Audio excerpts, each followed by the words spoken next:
ज़िंदगी खूबसूरत होती है फूलों की तरह, लेकिन कई बार ज़िंदगी में ऐसा समय आ जाता है जब इंसान को कुछ समझ में नहीं आता, रह जाता है तो सिर्फ आँख में आंसू। मदद के लिए कोई भी सामने नहीं आता, अपने भी पराये लगते हैं। उस समय इंसान क्या करे? दोस्तों, आज मैं आपको जीवन के कुछ अमूल्य मोती देने आई हूँ। ये अमूल्य मोती ऐसे हैं जिन्हें आप अपने जीवन में अपनाते हैं तो आपकी समस्याओं का 95% प्रॉब्लम समाधान आपको मिल जाएगा।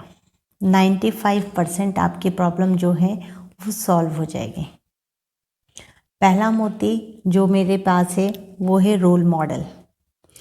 हर एक व्यक्ति के जीवन में कोई ना कोई एक रोल मॉडल होना चाहिए, ये मेरा मानना है।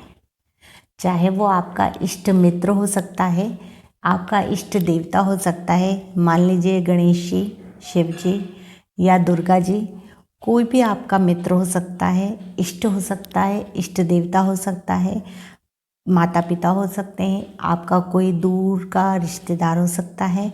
चाहे वो दूर हो या पास हो, आपके जीवन में एक रोल मॉडल ज़रूर होना चाहिए। और ये आप अभी से जहाँ भी हैं, जैसे भी हैं, उसी स्थिति में आप अपने मन से सामने वाले को मान सकते हैं। उसे बताने की भी ज़रूरत नहीं कि वो मेरा रोल मॉडल है।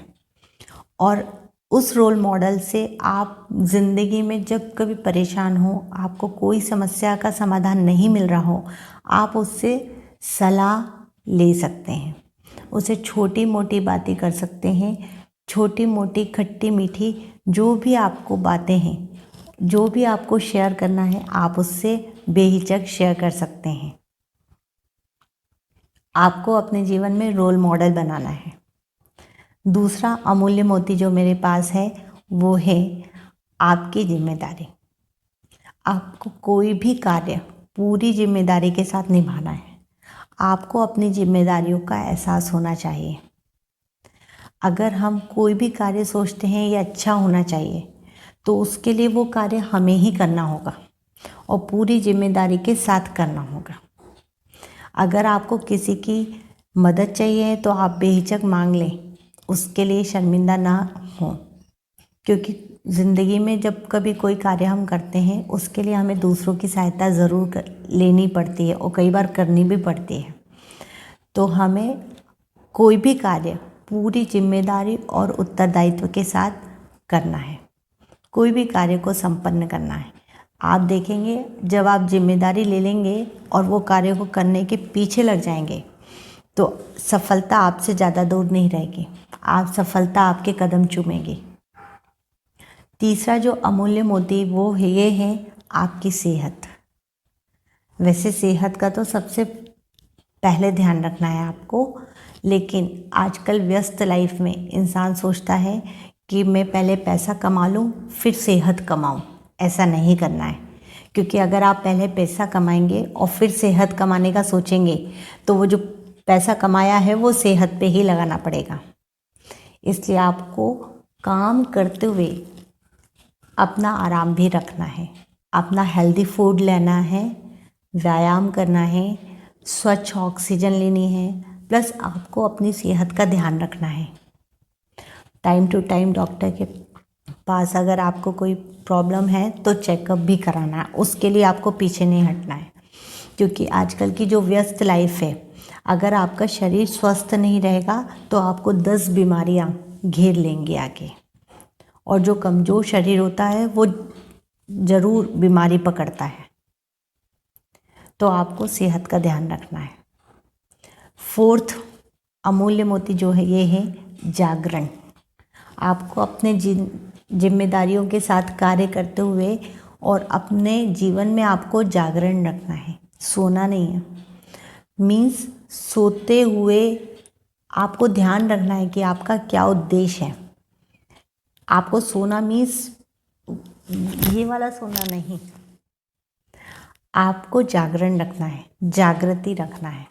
आपके आसपास क्या हो रहा है आपको उसका एहसास होना चाहिए। अगर कोई ज़रूरतमंद है तो आपको उसकी सहायता करनी है। सपोज़ आपका कोई पड़ोसी बाहर गया और उसने कहा कि आप मेरे पौधों को पानी दीजिए, मैं 2 दिन के लिए बाहर जा रहा हूँ, तो आपको अपने उस पड़ोसी का, उस ज़रूरतमंद पड़ोसी का ध्यान रखते हुए उसका ये कार्य सहज रूप में करना है, खुश होके करना है, दुखी होके नहीं करना है। तो इसलिए आपको अपने जीवन में जागरण रखना है कि आपके आसपास क्या हो रहा है। आपको अपनी स्मरण शक्ति बढ़ाने के लिए रात को सोते समय 5 मिनट पहले आपको अपनी पूरी डेली रूटीन, सुबह से लेकर शाम तक आपने क्या खाया, क्या पहना, क्या कहाँ गए, किससे बात की, ये सारी चीज़ों पर एक रिवीजन करना है। सारी चीज़ों पे एक आपका लुक होना चाहिए। आपको ध्यान देना है कि क्या किया आपने लाइफ में, आज पूरे दिन क्या किया। तो आपकी इससे स्मरण शक्ति बढ़ेगी, प्लस आपको जागरण रहेगा। आपके जीवन में आप जागृत अवस्था में रहेंगे, तो आपको जागरण रखना है। 5वीं चीज़ ये है कि जो भी ईश्वर ने आपको दिया है उसके लिए धन्यवाद करते हुए आपको अपनी सफलता के लिए आगे बढ़ना है।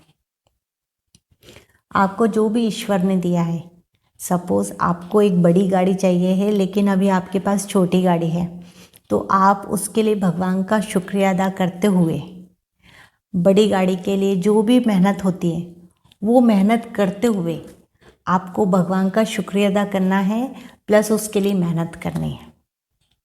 आपको एक लिस्ट नहीं थमानी है भगवान को कि मुझे ये चाहिए, वो चाहिए, गाड़ी चाहिए, बंगला चाहिए, घर चाहिए, नहीं। आपको आराम से, धीरे, प्लस जागरण रहते हुए, जागृत अवस्था में रहते हुए, उत्तरदायित्व को समझते हुए, अपनी स्मरण शक्ति को ध्यान रखते हुए, अपनी सेहत का ध्यान रखते हुए, अपने रोल मॉडल से आपको उसके अच्छे गुण लेते हुए, अच्छे कर्म करते हुए आपको अपनी सफलता के लिए, अपने उद्देश्य को प्राप्त करने के लिए आगे बढ़ना है। आज के लिए बस इतना ही। अगले वीडियो में मैं फिर आपसे मुलाकात करूंगी। धन्यवाद।